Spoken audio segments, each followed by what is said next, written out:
This is CGTN, China Global Television Network.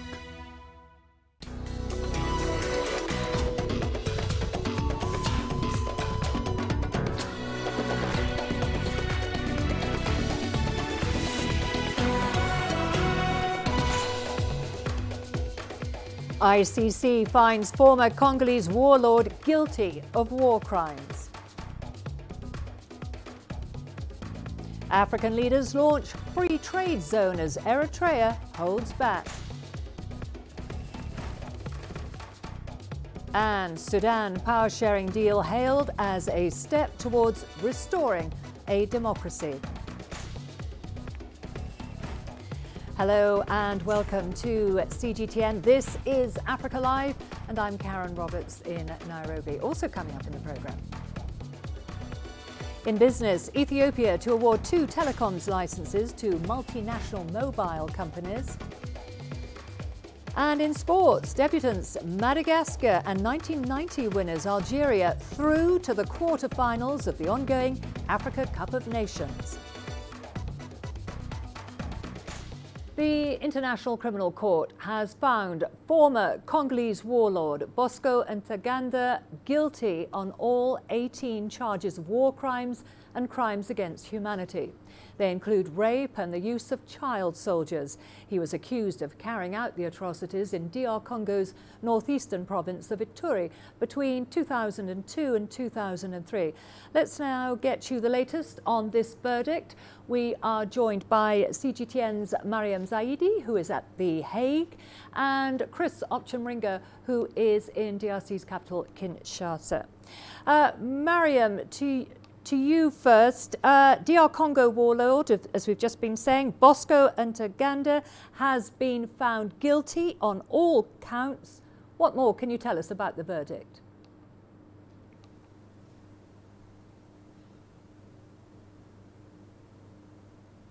Hi, Karen. Well, after 248 days at trial, as you were saying, Bosco Ntaganda, the Congolese warlord and former alleged deputy chief of the Patriotic Force for the Liberation of Congo, a man dubbed the Terminator, has been found guilty beyond all reasonable doubt. 13 counts of war crimes brought against him and 5 counts of crimes against humanity.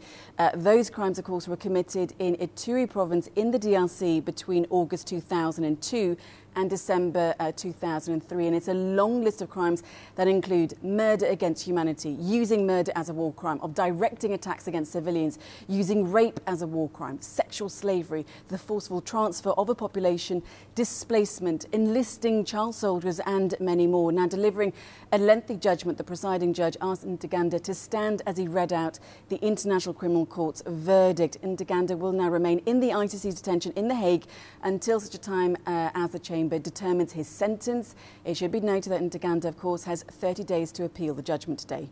OK, thank you, Mariam. We shall return to you in a moment. Now over to you, Chris, in Kinshasa. What has been the reaction so far to this guilty verdict? Well, the people, this incident, first of all, happened in northeastern DRC, in Ituri province. But there's some people who are living in that part of the DRC who are right here in Kinshasa, where I am. I've spoken to some of them and they're very excited. They're saying, finally, justice has been served. These are people who were forced to walk thousands of kilometers, fleeing their homes to go to other areas because of the campaign of a rape, murder that was carried out by the Patriotic Forces for the Liberation of Congo. That's the military wing of the group that was led by Bosco Ntaganda and other military officers. So people are very, very excited. They're saying, well, it might take long, but eventually we are now, getting atonement for our relatives, our children who died in this very brutal conflict back in 2002 and 2003. OK, thank you, Chris. We shall return to you in a moment. Back to you, Mariam, in The Hague for us. As Chris was saying, it did take a long time. Why did the case take so long? And what does the judgment mean for the ICC and other cases that might come up?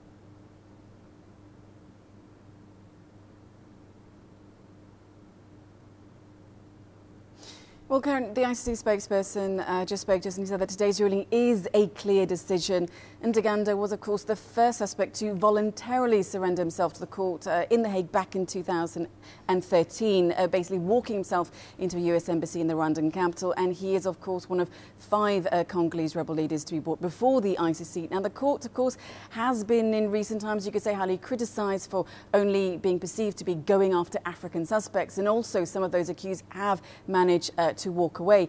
But the ICC spokesperson added that this case and this ruling acts as a deterrent, you could say, for people committing any sort of similar acts or crimes, and shows that the ICC can deliver justice, especially, of course, for the 2,000 survivors. And it's also a first for the criminal court in The Hague, the first time for a conviction for sexual slavery. But that could, of course, though, be later appealed. We'll have to wait and see.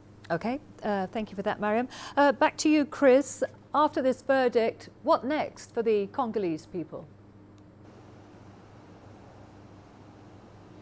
Well, what this means for the Congolese people is finally impunity won't be tolerated in this country. Now, the DRC has had so many conflicts from way back in the 90s. In 1998, there was a conflict that sucked in 9 African countries. It was described as Africa's Great War. And subsequently after that, there have been other conflicts. And in all those conflicts, the civilians suffer immensely. There's always a rape, a murder, pillage. Humanitarian agencies have described DRC as the rape capital of the world. So people are saying, look, the current leadership in the DRC has people who were former rebels. And, you know, when they get into power, it's not possible to hold them to account. And so people are very happy that eventually now we have, you know, a sense of hope that we will get justice. Even if it takes some time, we will put these people, bring these people to account, the people who have carried out these injustices to the Congolese people. And so there's hope among very many people that eventually they will get justice served. OK, thank you very much for that. That was Chris Ochemringa there in Kinshasa. And earlier, of course, we were talking to CGTN's Mariam Zaidi in The Hague on the verdict, the guilty verdict of to DR Congo's warlord Bosco Ntaganda, who has been found guilty on all counts of war crimes and crimes against humanity. Moving on to other news now. Eritrea is now the only country that has not signed the African Continental Free Trade Area. This was after Nigeria, Benin, Equatorial Guinea and Gabon came on board at the AU summit in Niamey over the weekend. Well, the agreement hopes to increase trade between countries on the African continent. If successful, it would unite 1.3 billion people, create a $3.4 trillion economic bloc, and usher in a new era of development. Well, CGTN's Rama Nayang is in Niger for us, and he joins us for more on this story. Rama, with all countries, apart from Eritrea, supporting the agreement, there seems to be a lot of political goodwill. But why has Eritrea not signed the agreement? That is the million-dollar question, isn't it, Karen? Because every other country on the continent except them has basically said, yeah, well, we think this deal has some merits, so we'll sign up to it. To their credit, however, Eritrea left it really, really late in the game to essentially come to the table and make their intentions towards the CFTA known. Yesterday, just at the closing ceremony, the leader of its delegation essentially interrupted the chair of the AU and said, look, we'd like to have the floor. And what he basically said in a nutshell was, look, in principle, we would like to sign the Continental Free Trade Area. We are working with the African Union to essentially settle on the modalities to essentially sign and eventually ratify that gigantic trade deal. Karen? And Rama, how realistic is the deal? Well, that depends on who you ask. The thing you have to remember, though, in terms of context, is the fact that the African Union has a rather long and very public history of making promises they do not necessarily deliver on. For instance, in 1998, leaders from across the continent agreed to essentially set up what they described as a sort of open skies agreement for the continent. I was in elementary school back then. Now I'm 31 years old, and we still don't have an open skies agreement right across the continent. They're trying to work on that with a single air transport market initiative. About 23 countries have signed up for that, but the implementation, as always, is usually the main stumbling block to the implementation of deals that the AU has essentially agreed to, and that essentially is the main ammunition point that critics of this deal do have. However, on the other side, remember, we've taken a very short period of time, roughly 16 months, from the time the treaty was open for signing in March, and before that we had 4 years of relatively intense negotiations, all the way to where we are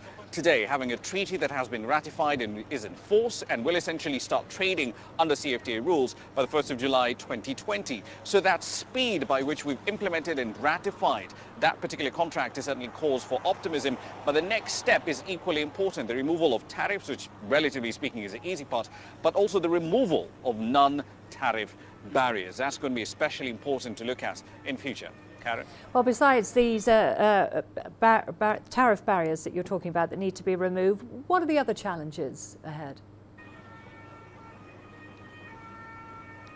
Right then, so currencies is one certainly major obstacle, because remember, a lot of the trade that takes place within the African continent, especially from one country to the next, if they're not within the same trade bloc, more often than not will happen in a third currency, typically the US dollar. So for instance, if you're going to buy oil from Nigeria, for argument's sake, right, it's going to be priced in the US dollar. As a Kenyan national, I can't pay for it in Kenyan shillings. There's very limited liquidity as far as those particular crosses for African currencies are concerned, especially outside regional trade blocks. If it's in East Africa, for instance, a Ugandan farmer wants to sell his coffee to a roaster in Kenya or roaster in Ethiopia, those transactions can be relatively easily done with either the Ugandan shilling or the Kenyan shilling and so on and so forth. The African Export-Import Bank, the AfCFTA Bank, in fact, estimates that just on these currency transactions alone, the continent as a whole loses $5 billion every single year. So to remedy that, they're putting up a Pan-African payments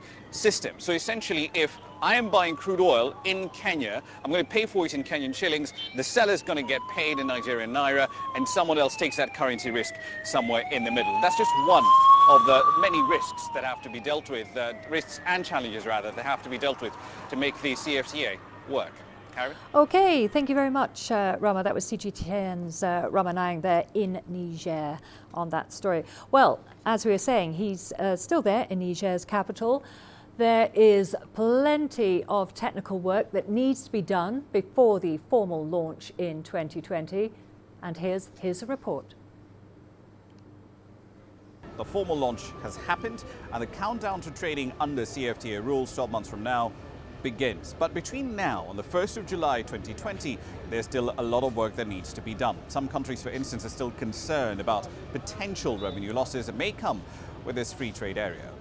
Let's take myth by myth. Tariffs. What is the CFTA going to do? The CFTA is going to take away about 6% of the tariffs. We're going to go down to zero on almost 90% of the goods over a period of 10 years. Essentially, we're hoping, and that's what we've seen in many other with many other free trade area agreements, is that you create more jobs, you create more businesses, you diversify the economy, and that gives you more growth. So you get more value-added tax, you get more personal income tax, you get more. So what you lose on the tariff side, you gain on the production and the value-added side, because you're creating more industry, you're diversifying. To deal with that specific problem, however, the AfCFTA Bank has offered one solution. Our board has approved a $1 billion CFTA adjustment facility to support countries that may suffer fiscal revenue losses as a result of the CFTA implementation. We hope that this will help countries to accelerate the ratification of the CFTA.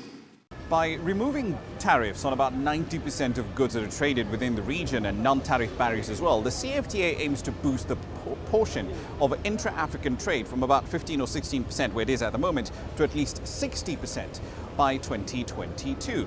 But remember, a lot of that trade, especially outside the monetary unions, tends to take place in a third currency. To come to Niger from Kenya, for instance, my team used an Ethiopian airline, and our tickets are priced in US dollars. Now, the AfCFTA Bank is estimating that cost of currency convergence on transactions of that nature, from the Kenyan shilling to the US dollar to Ethiopian birr, costs at least $5 billion a year across the continent.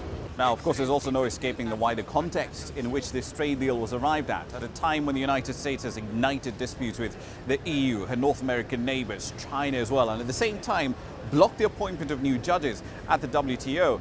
The CFTA sort of stands out as a reminder that even in a cynical age of narrow self-interest, sometimes countries can still put their common interest over and above the national ones. It's a path towards creating an internal market. And I know it is difficult to convince people that you're serious about this. I went through this in the European Union, and I saw how difficult it was to convince the people that you are going to deliver that. But at the end of the day, I also see how when you do that, the benefits that this brings to people. When you help very small markets that have very limited means of growing, purely trading within their borders, when you open this region to their traders, I know how much benefit this brings. So, I mean, glass half full is my theory, glass half full and small steps forward. So even as the world's biggest free trade area now starts to take shape, there are still negotiations left on what goods will be excluded or not from tariff liberalization list and what sectors still have to be shielded, and of course plenty more. Even after this meeting here in Niger, there's still plenty of work to be done by policymakers. Ramanyang, CGTN, Niamey. A power-sharing deal between Sudan's military rulers and leaders of a protest movement has been hailed as a giant step towards restoring democracy in the large nation. The 3-year deal brokered by the African Union and Ethiopia was announced on Friday and is due to be finalized on Monday.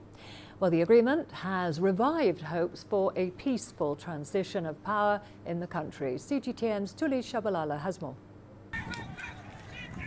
Sudan has been plagued by internal conflict since the overthrow of Omar al-Bashir in April.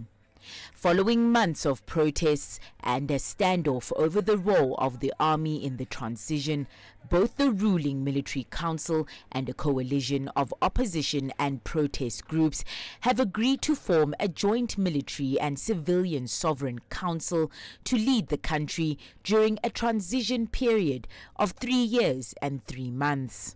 The deal itself needs a lot of work, needs a lot of struggle to continue, needs a mass movement of the Sudanese people to continue guarding the objectives of the revolution.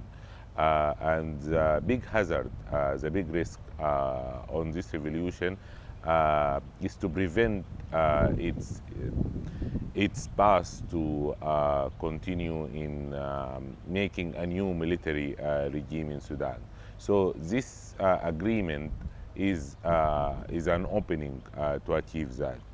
We don't think that the revolution have concluded yet, and we don't think that the journey is finished. The deal provides for a civilian-led government of technocrats and a sovereign council that will operate as a collective presidency. It will consist of 5 members each from the protest movement and the military.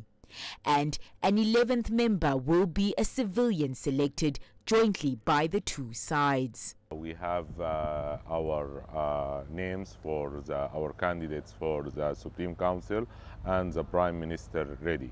The idea is that the Prime Minister will then work in establishing his team, his cabinet, because they need to work in harmony.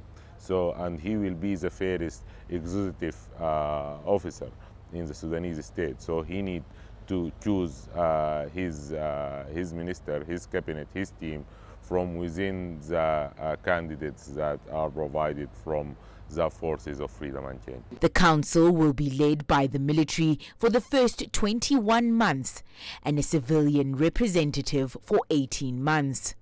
The opposition has been holding a series of public meetings to explain why they signed the agreement, which has been met with both celebration and skepticism. Why the military are having the first 21st months of the intern people? Basically, the first 6 months will be focused on the peace process and the security arrangement and the security reform and the military reform, the reform of the army, the restructure of the armed forces. And this, actually, we need this more, we need them to be the supreme command of the army in order to make this happen. And as well, the civilian need full civilian authority in the period before the elections. We cannot allow the military to have the period, the 18 months before the election, while we are heading to the fairest,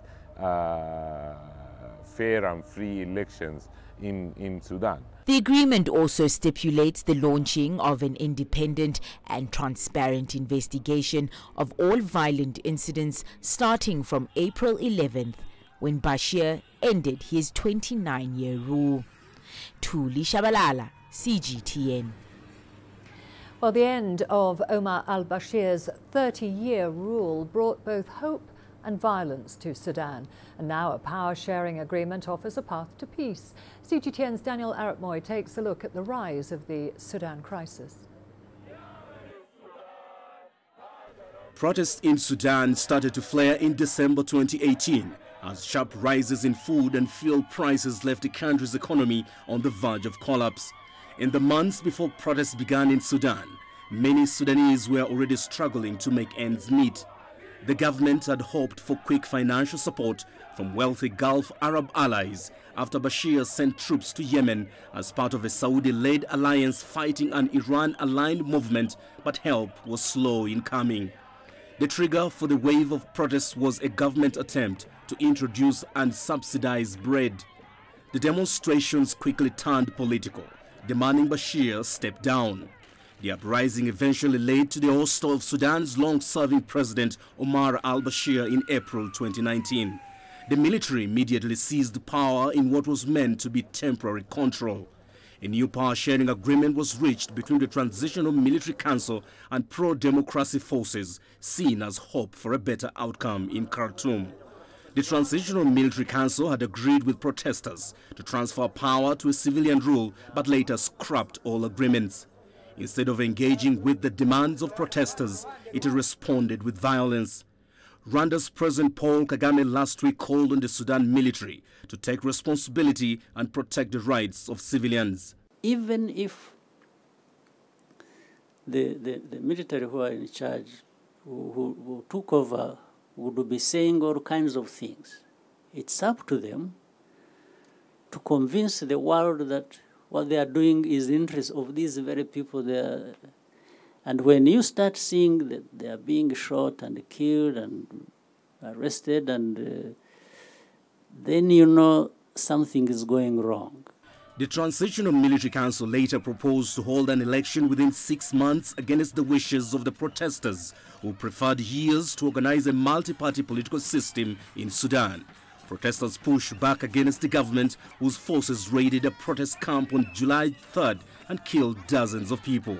The military retaliated violent and sometimes deadly reprisals, and a government ban on internet access stifled dissent and stalled the economy. Last week, the Transitional Military Council and the pro-democracy movement announced a plan to govern together for more than 3 years before holding a general election, with the military assuring Sudanese of upholding the rule of law. From this podium, we are saying that if we make a mistake, we will be held accountable. I swear, we will be held accountable. Every person should take their rights. If any person does not take their right, we will not advance. Dishonesty will not make us advance. The agreement between the two sides has been hailed as a victory, but now they have difficult task ahead in making sure civilian rule eventually returns in Sudan. Daniel Arap-Moy, CGTN. We are going to a short break. Don't go away. Lots more to come, including Libyan National Army deploys reinforcements south of the capital, Tripoli. And Abidjan Youth Summit focuses on leadership and entrepreneurship. Africa, the most iconic wildlife destination in the world. Its unique ecosystems were formed over countless eons. Many people can only dream of visiting this natural paradise. But now, For the first time ever, CGTN Wild Wonderland live show is bringing Africa to you through all of our online platforms. 14 episodes from July 22nd to 28th take you to adventure through the Great Plains of Kenya's Masai Mara, the Serengeti in Tanzania, and the Greater Kruger Park in South Africa. Welcome aboard the wildest ride of a lifetime. This is Wild Wonderland live show, only on CGTN.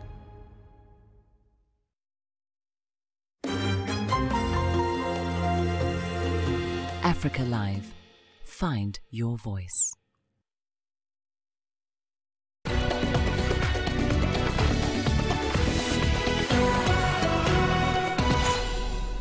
Terrorist group Boko Haram has reportedly ambushed Nigerian soldiers in the northeast of the country, killing at least 5 and injuring more than a dozen. CGTN's correspondent Phil Ehaza reports now from Abuja. According to a local vigilante group, the Civilian Joint Task Force (CGTF), the death toll could increase as many soldiers are still missing after they were ambushed by Boko Haram militants in Damboa local government area of Borno State, northeast Nigeria. The group says the bodies of 5 soldiers have been recovered, while 14 others and 2 civilians are injured. The soldiers from the 7th Division of the Operation Lafia Dole were reportedly on a mission to clear out a Boko Haram hideout when they were ambushed by large numbers of armed militants. The general officer commanding the battalion, Brigadier General Bulama Biu, confirmed a confrontation between troops and Boko Haram but denied any casualty on the part of troops. Human Rights Watch says over 20,000 people have been killed and more than 2 million more displaced as a result of the decade-long war against insurgency in Nigeria's northeast. The government says Boko Haram has been decimated despite recent militant attacks on military formations and soft targets like worship centers. Phil Ehaza, CGTN Abuja, Nigeria. In Côte d'Ivoire, an international youth summit has been held in the capital, Abidjan. This first edition focused on professional training through inclusive development and leadership programs. CGTN's Brian Toussaint reports. What strategy should be implemented so that young people are more involved in the continent's development? This was the question at the heart of the first International Summit for Youth in Côte d'Ivoire. Panelists from Côte d'Ivoire and Rwanda spoke on a number of themes, including boosting young people's creativity, achieving youth entrepreneurship objectives, and how to support young women. Today, women have to fight to become actors in development. I am delighted because this summit addresses the issue of the integration of women and girls. We are training young girls in health and entrepreneurship, and I hope that in a few years' time, the girls we recruit through this summit will be leaders who can make an impact. Africa has enormous potential, but this potential is not being properly developed and exploited. Through this summit, we hope to make young Africans understand that they are the leaders of tomorrow and they must take action. Speakers at the summit shared stories of positive change and discussed issues around the civic-mindedness and professional integration of young people. The challenge, first and foremost, is the right training. When you are well trained, you can integrate into the professional world. Today, the professional world is more and more competitive because companies prioritize added value. It takes commitment from the youth. Young people must be patriotic, understand the country's objectives, and love their country. You see, the current trend is towards immigration. But the future is here in Africa, in our different countries. We have all the wealth, but we can only enjoy it if we are committed and determined. The Youth Summit was held at the Felix Houphouët-Boigny University in the capital. Brian Toussaint, CGTN. At least 29 people have been killed and 18 injured in a bus accident in northern India. The bus was heading towards Delhi from Lucknow, the capital city of Uttar Pradesh state, before it overturned and plunged into a roadside drain. The cause of the accident is being investigated. About 150,000 people are killed each year on India's roads. Most crashes are blamed on reckless driving, poorly maintained roads and aging vehicles.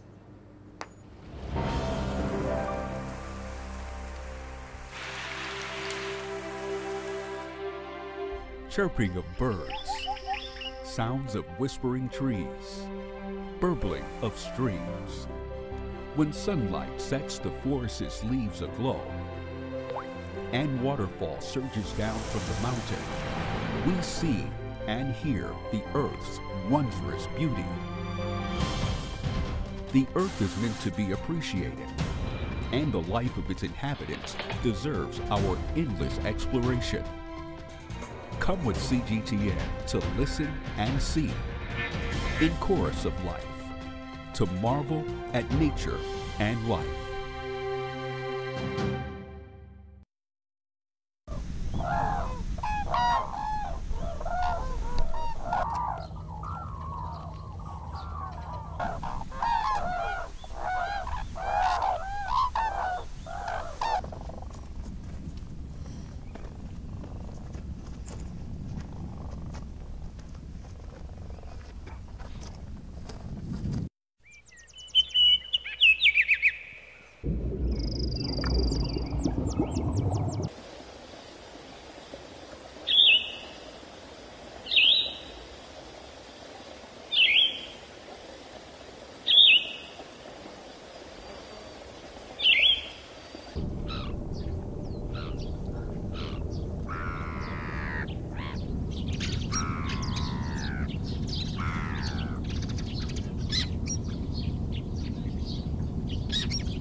Coming up in business after the break. Ethiopia to award 2 telecoms licenses to multinational mobile companies. And Deutsche Bank cuts whole teams at its Asian operation. Africa is the nexus of enterprise, and global business will tell you why it matters. From the mega investment projects to multi-billion-dollar mergers and acquisitions. Africa today collects, just in terms of revenues from taxes alone, $545 billion a year. If you take 10% of that and you devote it to the energy sector, problem solved. All this on Global Business, weekdays at this time on CGTN.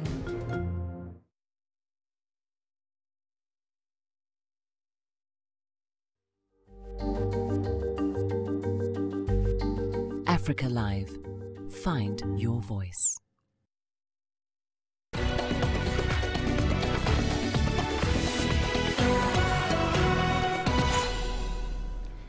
Ethiopia plans to sell a minority stake in the state-owned phone monopoly. It will award telecommunications licenses to 2 new operators in the first quarter of next year. Prime Minister Abiy Ahmed is currently opening up the state's telecommunications sector as part of his agenda to liberalize one of the world's fastest-growing economies. Ethiopia is one of the final frontiers globally for multinational telecoms companies. They've been eagerly awaiting the government's announcement on the market structure since Parliament passed a bill last month outlining the scope of a regulator for the sector. South African power utility AFCON is still struggling to find a way out of a huge debt trap and failing infrastructure challenges. The government has appointed 2 task teams along with the AFCON board and management to find possible solutions. Angelo Coppola has the latest. The problems range from a $1.4 billion municipal debt to a bloated staff complement. Ironically, the current global economic environment could work in AFCON's favor when looking at a restructure of its debt. In an environment in which 100-year debt is being raised at 1%, it gives you a sense of the appetite for capital markets to actually seek yield. And against that backdrop, Eskom has got a chance of raising debt, notwithstanding its own circumstances. The main union in the power utility is adamant that there won't be any job cuts, but they have another concern, and it's on the operational side of the business. That it's not enough to just throw money at the problem. There are serious problems at Eskom. One of them being that you have an issue around the coal costs. We've always maintained as a union that the price of coal, as far as we're concerned, and especially the way that it has grown exponentially year upon year since 2007, is for us an indication that there's some level of corruption that's taking place between the management of Eskom and the coal suppliers. One of the solutions for Eskom is that it be broken up into 3 units. The unions believe that this will lead to large-scale retrenchments, and that's been confirmed by some ratings agencies. They talk about a substantial downsizing of the headcount, and we're not talking about a 10 or 20% cut. We're talking about removing half the workforce. The World Bank keeps saying over and over that Eskom has got a bloated staff complement, and in terms of the narrative out there, that has now become the cause of Eskom's problems, which is not true. We all know that the real cause of Eskom's financial problems are extremely high coal costs. Eskom itself confirmed this. So why must workers lose their jobs? There are lots of solutions being bandied about at the moment, but until the shareholder makes a decision, there will be no clarity, and Eskom will remain on that critical list. I'm Angelo Coppola for CGTN in Johannesburg, South Africa. Over 3,000 people gathered for this year's Africa Blockchain Conference in the Ugandan capital, Kampala. They discussed ideas about the 4th Industrial Revolution. The 2-day event focused on the need for African governments to use blockchain technology to prepare the continent for future digital inclusion. CGTN's Michael Beleke explains. Computer technologies are driving industry in Africa, and the same innovations are now being integrated in state governance systems to drive economies. Sierra Leone's President Julius Madagascar says this is the only way Africa can tackle poverty.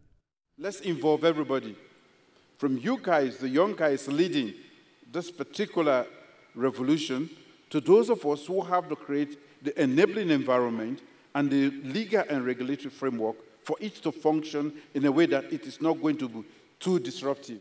Sierra Leone is already incorporating blockchain technologies in the electoral process and financial systems, and this is in line with the focus of the 2019 Africa Blockchain Conference to prepare Africa for the 4th Industrial Revolution, which is primarily the use of internet innovations to change the way people live, work, and relate to one another. The politicians tend to look at the internet from the angle of a product, like the way you go into a shop and you buy a phone. They haven't noticed that this is now a marketplace that connects billions of consumers who don't care where the product is coming from, for as long as that product, they can feel safe with it. Kenya and South Africa have also begun implementing tech-friendly laws. Recently, Uganda launched a national task force that will oversee and advise on the adoption of the new tech innovations. Software developers say technology will be at the forefront of Africa's growth, and that authorities need to move fast to adopt the smart innovations. But some African leaders are hesitant and moving cautiously with a view that the new tools may compromise national security. The leaders are also worried about the cost of shifting from the old technologies to the new era. Personally, one concern that I have when we're trying to get more goods and services online, including e-government, access to health, access to education, and we have governments shutting down access to the internet, you're disrupting the lives. It's disrupting employment, it's disrupting delivery of health services. So how do we find the right balance? As governments and the private sector explore ways to use blockchain to push value to service sectors, tech experts argue that there must be a deliberate move to change the education system to position young developers to build solutions for African problems. Michael Beleke, CGTN, Kampala, Uganda. Deutsche Bank has eliminated whole teams at its Asian operations. It's part of the German lender's plans to cut 18,000 jobs globally. The bank launched the restructuring in Europe on Sunday, outlining a plan that will ultimately cost $8.3 billion and see it dramatically scale back its investment bank. The move is a significant retreat after years of working to compete as a major force on Wall Street. Deutsche Bank says it'll cut its global workforce to 74,000 by 2022. The reorganization of the business follows the failure of merger talks with rival Commerzbank in April. Iran has breached the terms of the 2015 multinational nuclear deal by exceeding a limit on its uranium stockpile from the cap of 3.6% to 5%. The move is part of Tehran's efforts to press Europe to salvage the accord. This comes after the United States pulled out last year and reimposed punishing sanctions. Here's CGTN's Yang Zhao with the details. Uranium is found in nature in 3 isotopes. 3 other isotopes are man-made. One isotope you might have heard about, uranium-235, is what powers nuclear plants or goes into bombs. But U-235 makes up only about 0.7% of uranium extracted from ground. The enrichment process is needed to concentrate the U-235 to higher levels. Only a few countries have the technology, and Iran is one of them. What is the level of enrichment needed? At 3 to 5%, enriched uranium can be used for commercial nuclear power plants. At 20%, it could be used in certain kinds of research reactors, which are less common. 90% is considered weapons grade. In terms of technological difficulties, going from the natural state of 0.7% concentration to 20% takes about 90% of the total effort. And once a country reaches to 20%, the gap to weapons grade is small. Most experts agree a bomb could be weeks or just a few months away. So, where is Iran? Before the 2015 nuclear deal, Iran had enriched a large quantity of uranium to nearly 20%. It hadn't crossed the line and gave it up to exchange for a sanction relief. It also shut down centrifuges used for enrichment. Under the deal, Iran has the right to enrich up to 3.67%, enough to develop its commercial nuclear plants and stall the bomb-making capability. But back to today, the U.S. withdrew from the deal and resumed sanctions. European countries cannot provide economic benefits that are enough to make up for Iran's losses. Iran says it is enriching to fuel its Bushehr power plant, which requires the concentration at about 5%. But says will not produce 20% to fuel a Tehran research reactor for now. So, Iran would remain far away from weapons grade, but a solution is urgently needed to stop the situation from going off the road. Yang Zhao, CGTN. Well, continuing with the ongoing dispute between Tehran and Washington, Iran says its decision to break the 2015 nuclear deal is reversible, but that's only if other parties, specifically Britain, France and Germany, step in. Meanwhile, the United States has issued a warning threatening further isolation and sanctions, as CGTN's Jiang Shaoyi now explains. One step further to breach the 2015 nuclear deal. Within hours, the technical tasks will be done and enrichment about 3.67% will begin. Iran made the announcement on Sunday at a press conference without specifying when or by how much it intends to increase its uranium enrichment. One day earlier, an Iranian official told Reuters the figure would be 5%, the fuel level the Bushehr nuclear power plants requires. The move is widely seen as a way to exert pressure on other signatories of the nuclear deal. Deputy Foreign Minister Abbas Araghchi said Iran still wants to save the deal, but blamed European countries for failing to live up to their commitment. The road to negotiations and diplomacy is open, but the important thing is to find innovations and solutions to meet our demands, mostly in relation to oil and banking. The country said the United States would be welcome to any talks, but only if it removes sanctions on Iran. Tensions resumed last year when President Donald Trump unilaterally withdrew the U.S. from the nuclear agreement. Responding to the latest announcement, U.S. Secretary of State Mike Pompeo said it would only lead to further isolation and sanctions for Iran. reiterating Washington's objections to the nuclear developments. Other adversaries of Iran, including Israel, have expressed their concerns. Israeli Prime Minister Benjamin Netanyahu is calling on Europe to bring back their sanctions on Iran. The enrichment of uranium is made for one reason and one reason only. It's for the creation of atomic bombs. Iran denied the allegation but threatened to drop more of its commitments unless European countries step in. French President Emmanuel Macron spoke with his Iranian counterpart over the weekend, looking for ways to restart talks and express concern about the consequences of Iran dropping its commitments. A conversation that bought some time for dialogue. Jiang Shaoyi, CGTN. We are going to a short break now. Don't go away. Lots more to come, including... We look at an annual event that brings a world of classic motorcycles to South Africa.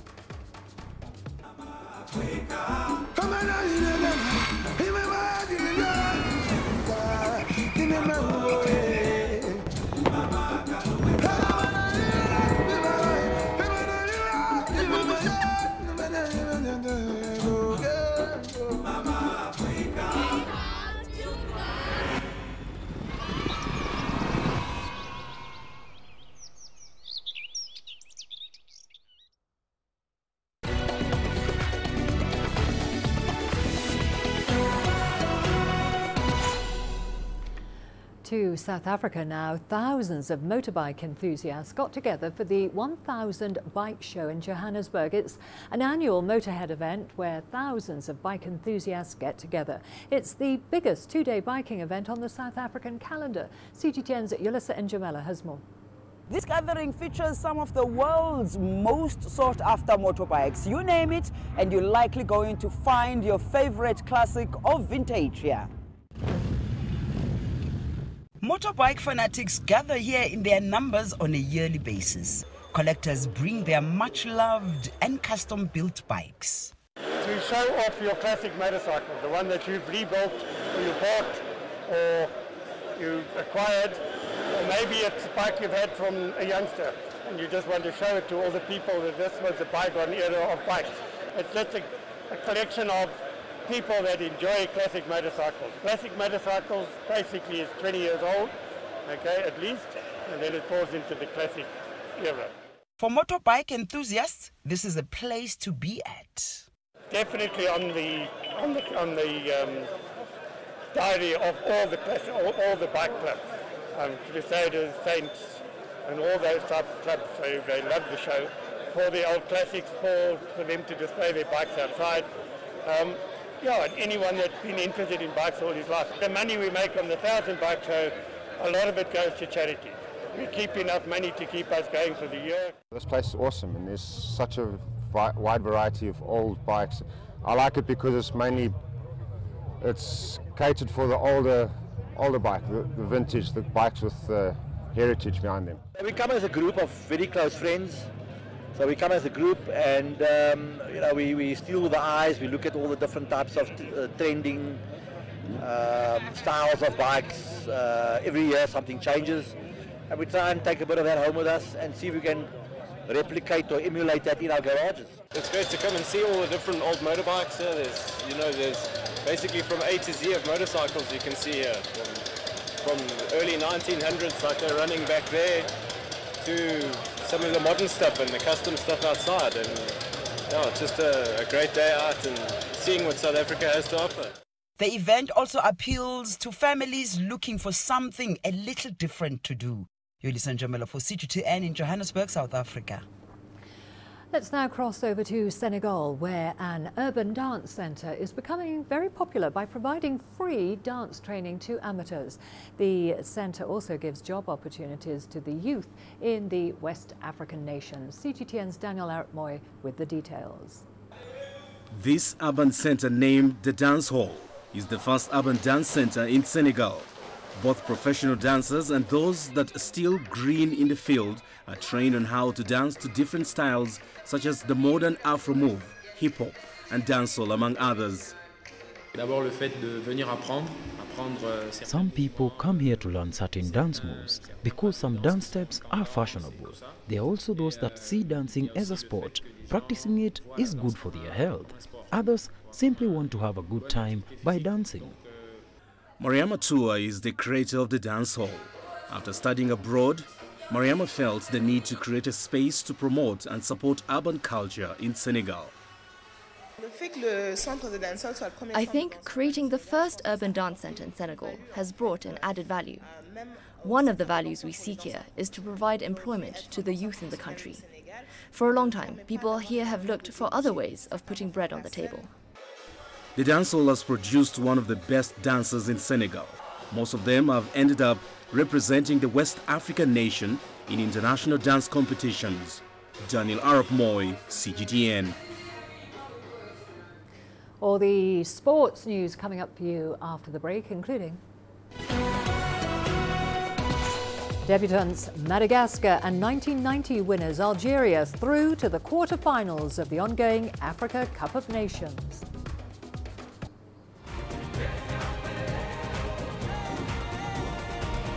Africa Live.